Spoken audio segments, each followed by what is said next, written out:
Hey, what's up everybody, Desmo here. In today's video, we are going to talk about Heist. I recently decided to challenge myself with the objective to farm a mirror doing Heist only. My objective was to do it within a week, and this is exactly what I did.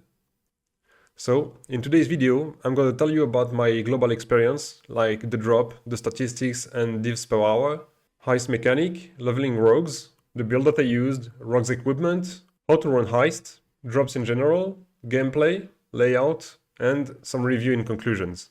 But before we get started, don't forget to like and subscribe, and let's get into it. So to begin with, my global experience.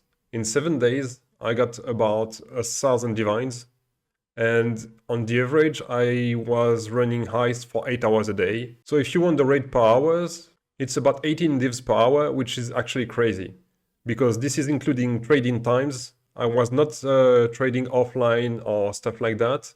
I was trading as I was running Heist. What is crazy is that the build requires pretty much nothing except movement speed.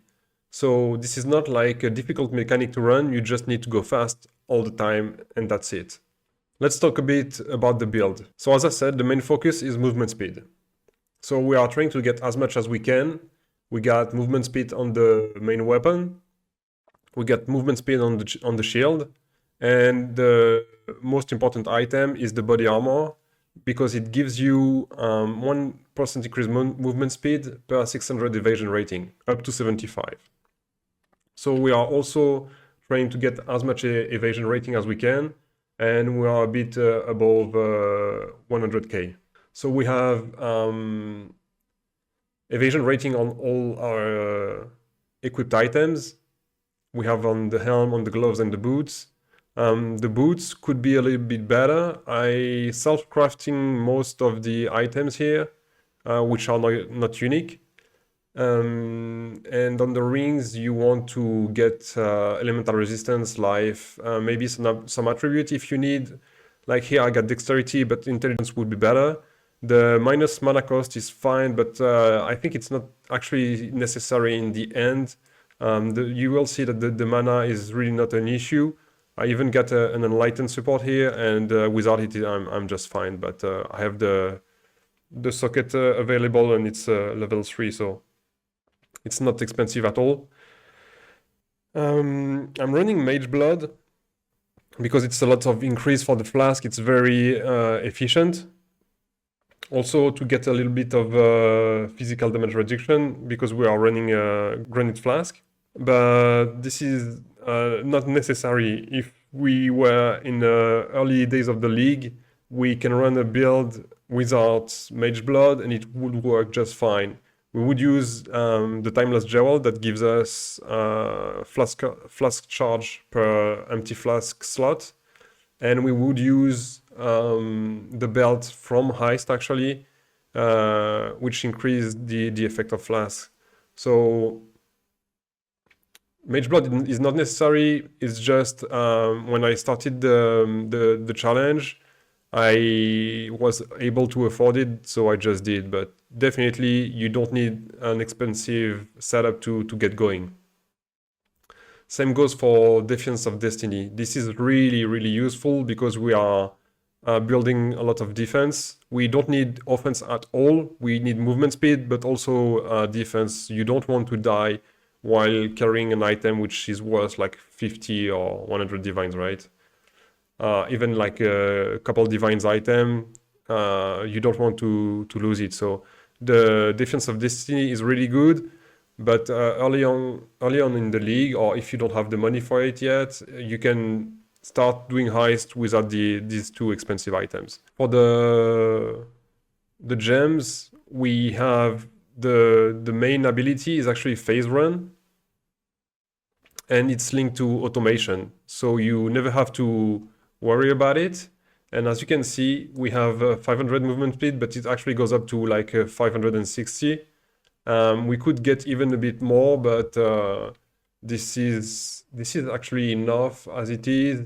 I don't want to min-max the build too much. I don't want to spend 400 divines on it. The point of the build is just to be fast and to farm currency, so you should not try to min-max it as much as you can. Just make it go as fast as possible, and once you reach decent movement speed, you should stop investing to the build and just make money with Heist. We are using phasing, and the links are enhanced, of course, to make it more efficient. Empower to have more level again to make it better. We have returning steps also for the same purpose as a phase run, and some more duration, just so the effect is active more often. Next, the auras that we are running are Determination, Haste, and Grace. Again, Determination, this is just for defense.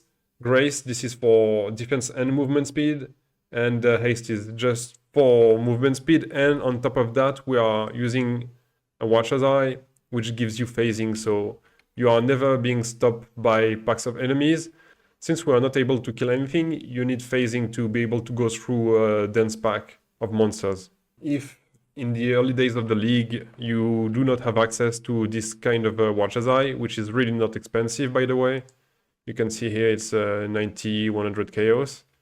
You just use a flask to get phasing until you have the Watcher's Eye, and it's totally fine.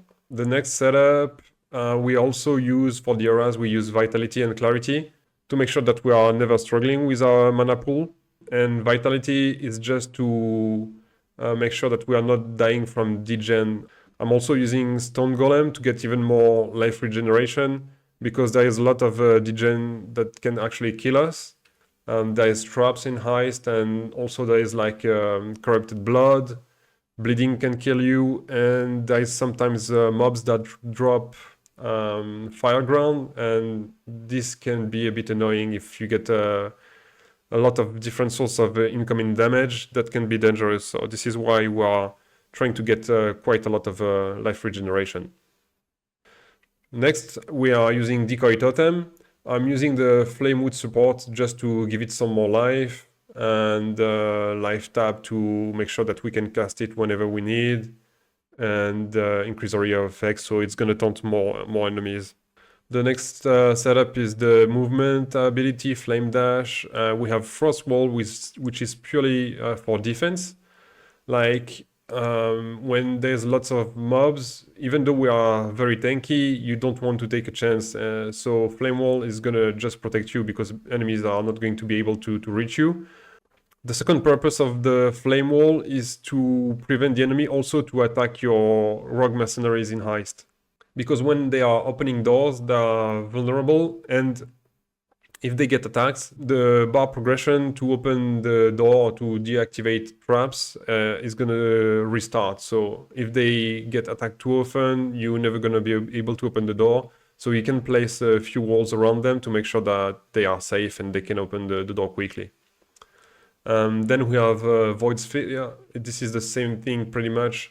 It's just you place some Void Sphere to prevent enemy to go to you or to your rogues, just like Decoy Totem does. And then we have some increased area of effect for make sure that it's targeting more enemies. Then we have Molten Shell with cast when damage taken and more duration. So in case you take some damage, you're gonna activate the Molten Shell, and it's just another layer of defense.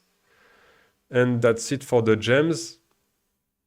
For the flask, we are using obviously Jade Flask and Granite Flask for the defense. We are using the Silver Flask for Onslaught, and a Quicksilver Flask for movement speed. I self-crafted all the flasks because it's always a better idea. Flasks are very easy to roll yourself. If you hit something good, you can even sell them. If this is not something you need, you will always make money while crafting. I spoke about that in other videos. I didn't went too crazy on the perfection of the flask. I just got what I needed. I have only 12 movement speed on this flask, but it's totally fine. The rest is pretty much perfect. I could get a little bit more armor there, but it's really not meaningful. And chance to avoid being shocked is very important to have it above 51%, I believe. So with the increased flask effect, we have 100%, and we are using Storm Shroud to be ailment immune. Since we're on the tree, we can speak about it now. It's pretty straightforward. If you check my PoB, Just don't get mistaken, I have some tattoos here. It's just leftover from a previous build and I didn't remove it. Flask duration we don't need at all since we have mageblood. If you have the early game setup, you can actually use these kind of tattoos to have more flask duration, but not with the mageblood obviously. And I have chance to blind enemy with attacks. Obviously it does nothing because we are not attacking enemies. We are using some aura effect and reservation here and there. We build a bit some more life there. The important part is the movement speed and the spell suppress. Speaking about spell suppression, by the way, on the affixes for the boots and the gloves, we need some chaos resistance. If you check the chaos resistance, we are overcapped. We have 84 right now. It's important that you get chaos resistance on one of your items. You don't need to have it on the two of them, just one. And same goes for spell suppression. You can get it on the gloves or on the boots. I got it on the gloves. I actually got the chaos resistance and the spell suppress on the gloves, but it could be there as well. I have 54 dexterity here. It's really something that is neglectable, and you would be better off with maybe some other resistance or some spell suppress. But the thing is, you don't actually need the spell suppression on any of them if it's too expensive. Early on, we can just grab the Mage Bane to get spell suppression per 15 dexterity, and you will easily cap your spell suppression with that. It's just that it's we lose a little bit of evasion rating with that, which is a bit sad because we are getting movement speed with evasion rating, so this is not much. It's really neglectable as well, but if we don't need to use it, it's just better off, right? So you can see we have 100% spell suppression. Without the gloves, it would be a little bit below, so we would need to use Mage Bane. This is just something you need to keep in mind. Other than that, we have the life here. We are grabbing this to get the increased armor and evasion during onslaught, and we have onslaught all the time, so this is really good. There is two jewels that we are using.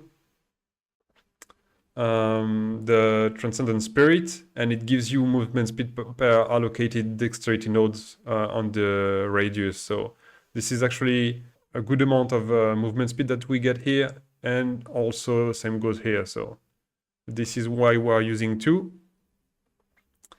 Other than that, for the Timeless Jewel, I have a very bad one, which gives pretty much nothing interesting. At this point of the league, it was getting difficult to trade Timeless Jewels. So I just didn't want it to spend so much time looking for the perfect one. If you can try to get one which gives movement speed, you can get 5 increased movement speed on the nodes. So just like that. There is one here, and there's another one here, see? I was actually using this one for another build, but unfortunately that doesn't work for this one. The movement speed are misplaced for this build. But this is what you can be looking for if you want. We have mana reservation efficiency here. What else? We are using voices because we need the socket.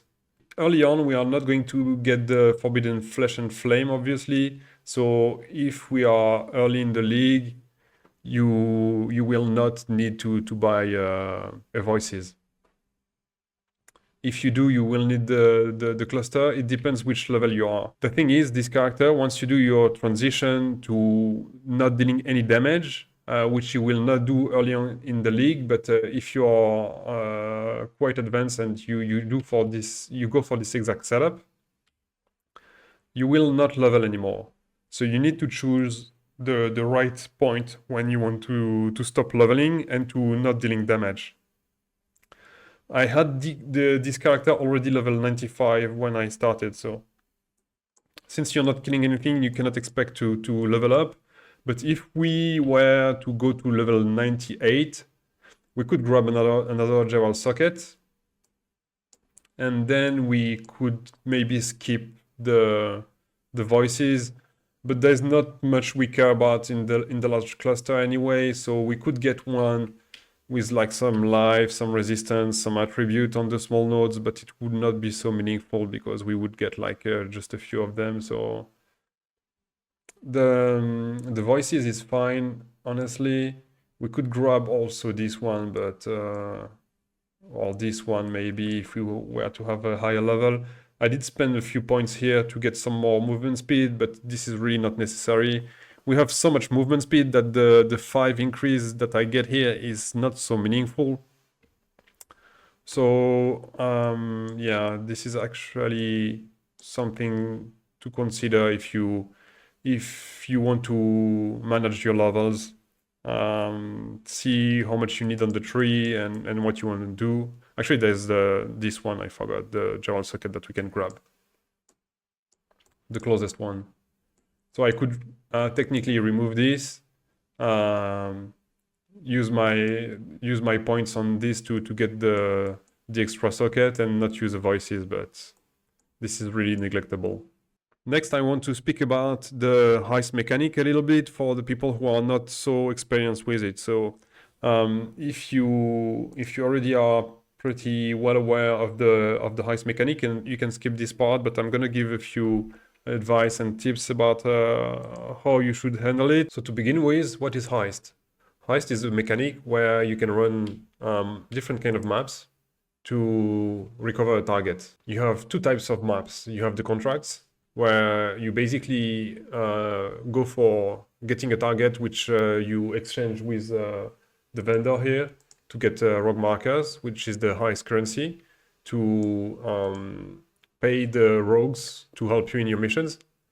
And then you have the blueprints, which are different kind of maps where you what the reward is not an item which has a coin value, but actually is or a different type of unique item, like these ones. We call them replica, or it can be rare items with a special base, like this one here, which you find only in Heist, or this one again. Or it can be also just regular items, but with usually good rolls, good mods, and so on. And they are very often 5 to 6 link. You also find items like this one with like good mods and so on. So there's finally also rewards, which are the trinkets, which is an item that you equip and gives additional effect when you are doing heist. There's currencies, all kind of currencies that you can have in Heist.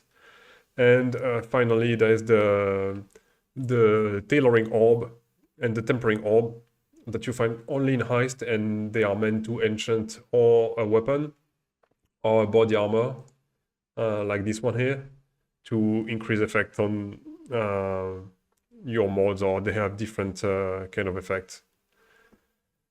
So then, why do you run contracts? So this is primary to get rogue markers, but usually when you are focusing on running heist, you don't run the contract and you run only blueprints.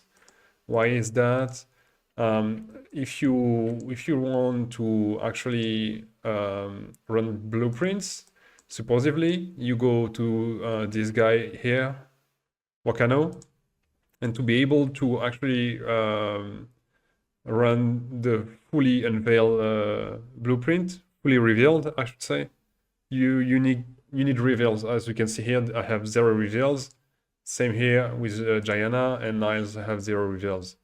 And this is because on the blueprints you have up to 3 to 4 wings, but the wings are not revealed when you drop the blueprint. So if you want to run all the wings of one blueprint, you need to reveal them.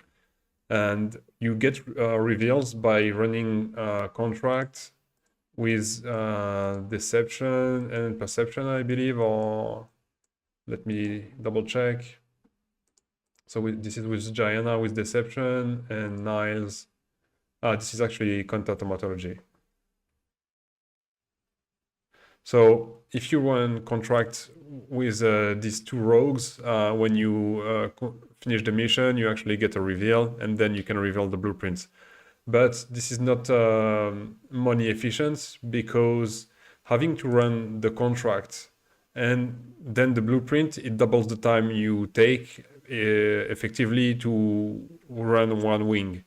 So we just focus on blueprint with this strategy, and we run blueprint with only one ring revealed, which is just fine because the blueprints are cheap, and if you are to buy actually the contract and spend the time to run the contract, it's just not be cost efficient in the end. Actually, you make more money running blueprint with just one wing revealed.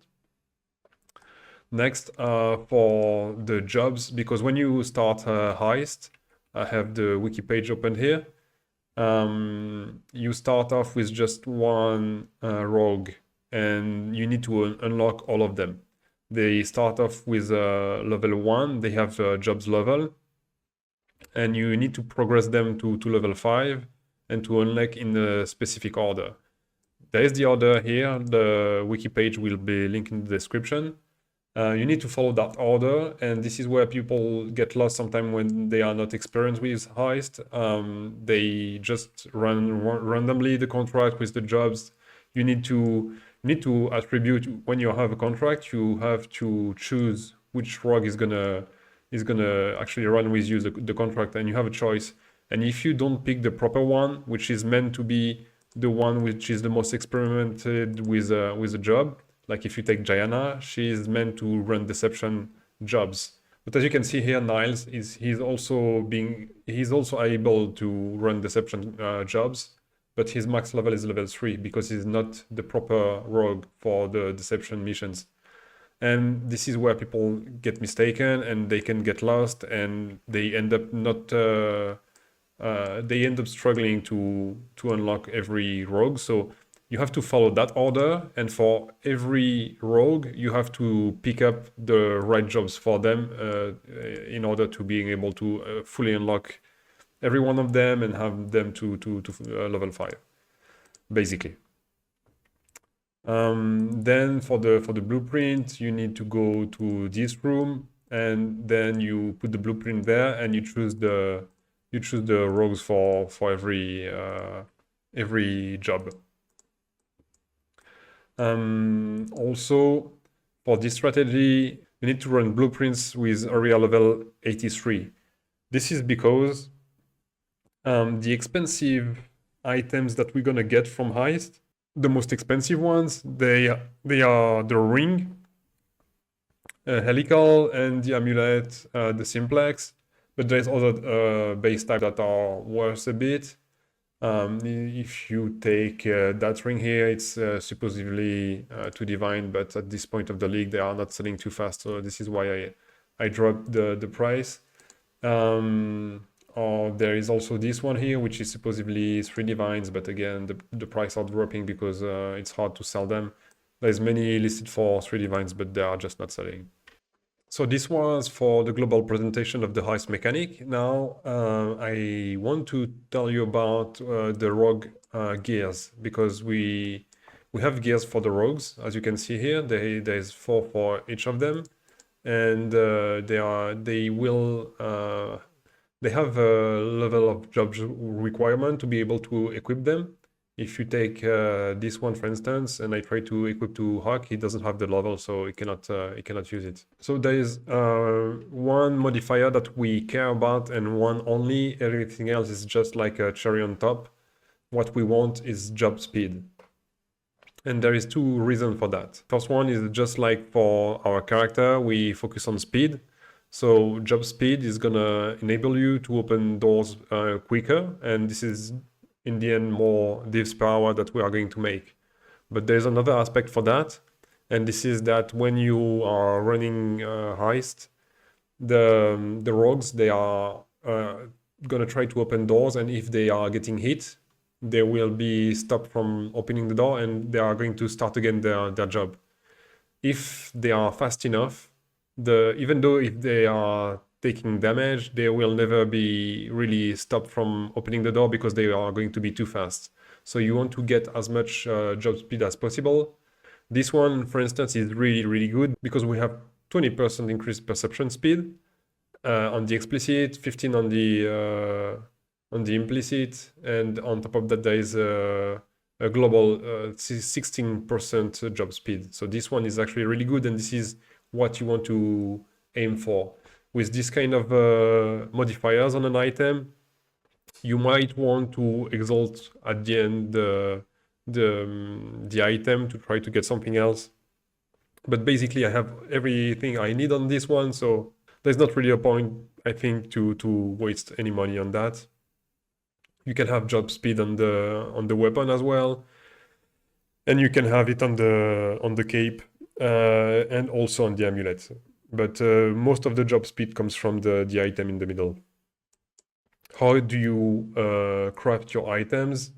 You take, let me grab one which is pretty bad like that. This is not necessarily the base type that you want to craft, but this is just as an example.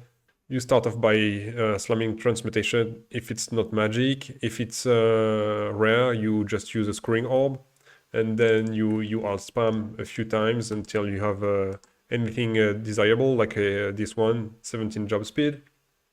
Then you just augment it, travel fee, whatever, and then you reroll, just trying to get something good. Here it's not really interesting, but the job speed is actually really nice. Yeah, that's pretty much it. If you get lucky, you get additional increased job speed or specific job speed, and yeah, this is what you do with every piece of item. Very easy, it doesn't take much to get what you need. There's not so many modifiers, so it's pretty easy. Within like 20 alternation, usually you get what you want. Okay, so that was for the raw gears. Now about how to run Heist. I'm gonna give you a few tips on how to run them to be extremely efficient. So basically what you do, you open the map, you score them because the rarity of the map itself doesn't matter. This is the target that we care about and the reward in the end. What you do, the first thing that you need to know is when you control click, it opens the window to place a contract. If you alt click, this is the window to place the blueprint. So this is what we do every time. You open the blueprint. Hey, it's a level 79. You should not run this one. We need level 83, as I said before. But this is just as an example. So you go in. You run directly to the door, and there is only one type of there's reward room. As you can see here, we have two divination card rooms, and this is the only one that we take. You potentially may even want to skip these ones. I did while running my project open the divination card rooms. This is not necessarily cost efficient because we are aiming for the multiple divine bases. It depends where you are in the league and how much money you want. I did it more as an experience to see what it was going, and I farmed 3,000 stack decks over the course of my 1600 wings that I ran. And this is a total of about 40 divines worth of stack decks. So this is a lot of money, but this is also time you spend not running more blueprint, and it might not be cost efficient. So another tip, sometimes the layout is not as simple as this one. This one is pretty straightforward. Sometimes it's not as clear as where you need to go.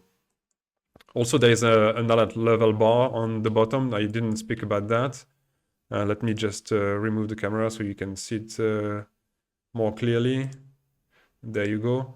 So there's the alert bar here. If you open too many chests, the alert is gonna trigger, and then you have a few seconds before the lockdown starts. And when the lockdown starts, you cannot open anything anymore, and you cannot recover the target that we are aiming for in the end. So you need to be careful with that bar, but usually it's not too much of an issue, since we are not opening too many chests anyway, because we are not interested into the reward rooms or over the place anyway. Usually the alert level is not an issue. Then what I wanted to say is that if the layout is not so clear and you are getting a bit lost, there is a way that you always know where to go, and this is the doors. As you saw before, I was opening doors, and the doors, except for two layouts, which are mansion and bunker, I believe, this is always the path that leads to the final room. So you could even not really look at the way. You just look at the map. When you see the icon for opening a door, you just click it and you keep going. It's gonna maybe save you a little bit of time because you don't have to think too much. You just see a door and you go like that. You know, you just open the door, you keep going, and you go to the next door. Then what you do when you reach the room, it takes a little bit of time to get used to what is worth something or not. And it also depends on which state of the league you are. Like right now, there's not much worth anything anymore, so we are very picky on what to grab, right? Like if you are on day 2 of the league, maybe this dagger is worth something because it has decent physical damage, or I don't know. The replica in Fractam maybe is worth something in the early days. But here, like even the Scarab, I don't know, like it's a unique monster with Beyond. We don't care about that, it's probably very cheap. So if 18 chaos matters, you can grab that. It's totally fine to take raw currency. It depends really what are your income in the end of the day and how much money you need, how much time you spend doing heists and so on. Like if you do a small number of heists, maybe 20 chaos are gonna be something that matters to you. And given the price of the blueprint, which is usually between 5 chaos to 25, something like that, it depends. That can be relevant or actually meaningful, kind of. So this is up to you, but what you should check is there's often 6 link items. So you check the mods on them to see if they are worth taking.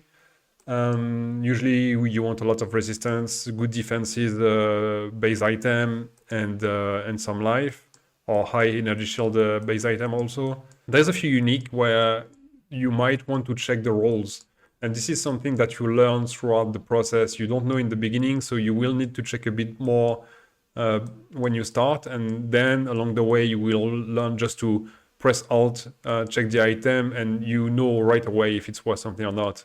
A good example is the jewel that looked like Mickey Mouse.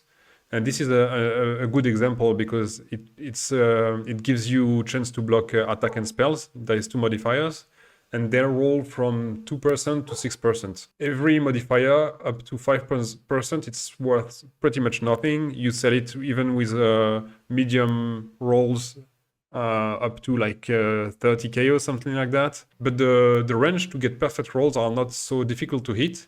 And if you have 6% on both modes, the jewel right now is worth like 4 to 5 divines. So this is something that you learn along the way, and you get good quickly to know which items are good just by taking a look at them, you know. There's like a few flasks like that. If you see high rolls, even though the item is not like worth more than 20 chaos, and if you were to see 20 chaos items, you should not take them. With high rolls, you definitely take them. There's the replica abysses, for instance, which if it rolls like a 40% increase elemental damage taken, it's really good. It's worth like from 1 to 5 divines, according on the other modifier rolls. But yeah, this is what you do. If you have nothing on on the reward, and you are carrying some valuable stuff, you do not log off, because if you have really nothing, you just log off. It's usually faster to log off than to return with nothing. It depends.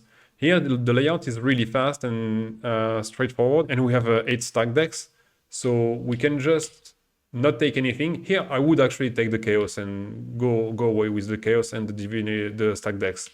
But see, I can just return like that. It's very, very fast, and boom, we are out.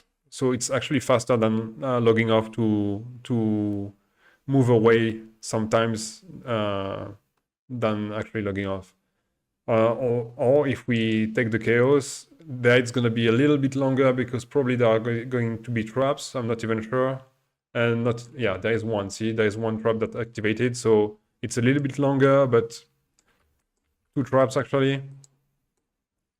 But for 20 chaos, the extra like 10 seconds that we spend, I think is pretty much worth it. So this is the way you are handling the run of your blueprints. You finish one, you open a new one. If there's nothing, you just press your key to log off. And if you don't have a shortcut, it's very easy to set it up. You open your option window for trade macro, and you go to configuration, and there is the is it the chat? Yeah, this is the chat. In the chat you can add commands, and as you can see, I have F9 set it up. So it's just actually when you press the key, it automatically put a message in the chat window. Like if I want to put something very random, let's say I put just random characters like that, and I choose a key, let's say numpad number 7, and I close this. If I press the key that I just set up for my new hotkey, boom, I got the random message that I just typed, and I can remove it the same way. There, remove, boom, it's not there anymore. But it's very, very useful, and you should have something like that if you don't. So we talked about how to run Heist. We talked a little bit about the drop, the gameplay as well. The layout, there is not much to say about the layout actually. It's just like, it's gonna be up to people preferences which layout they prefer to run. But the thing is, we run them on such a high amount that you cannot really be picky on which layout you're going to run. You're going to buy bulk of them, like by 40 or 50, I don't know, up to what you can afford and how you plan to run them. But you will not probably be able to pick.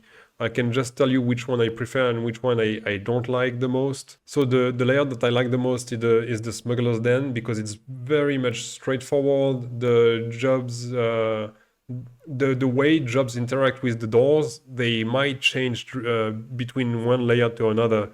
If you take, for instance, a brute force, this is the job, and you run it into tunnels, this is going to be doors that the rogue has to open, and it takes a bit of time.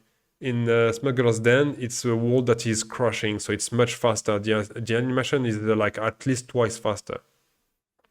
So there is that. The jobs are usually have good animation in Den. Also, the layout is pretty straightforward, easy to read. This is a very fast layout, so this is why I like it. On the contrary, you have probability library, which is really bad, and also laboratory. This is pretty much the same layout, and the issue is with this that the layout is usually quite messy. It goes like in many different directions.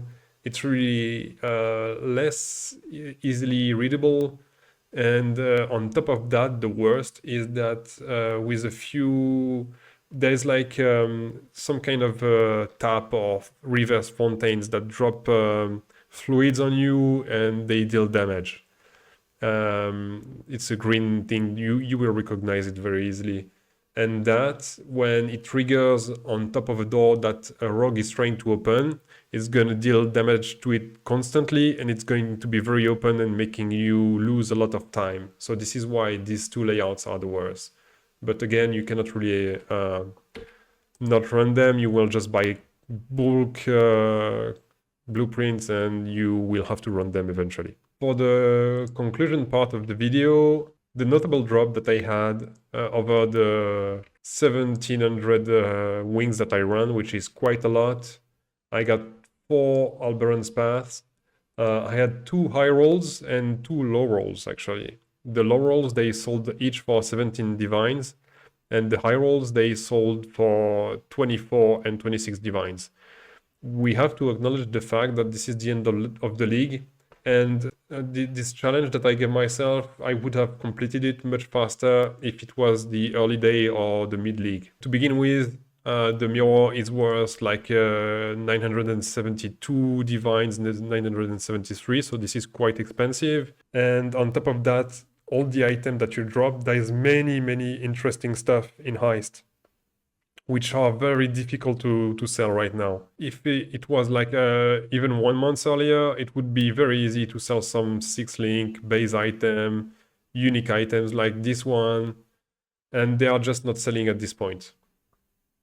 So it was much more difficult to make money, and I think the heist mechanic is extremely rewarding. Most of my money came from tailoring orb.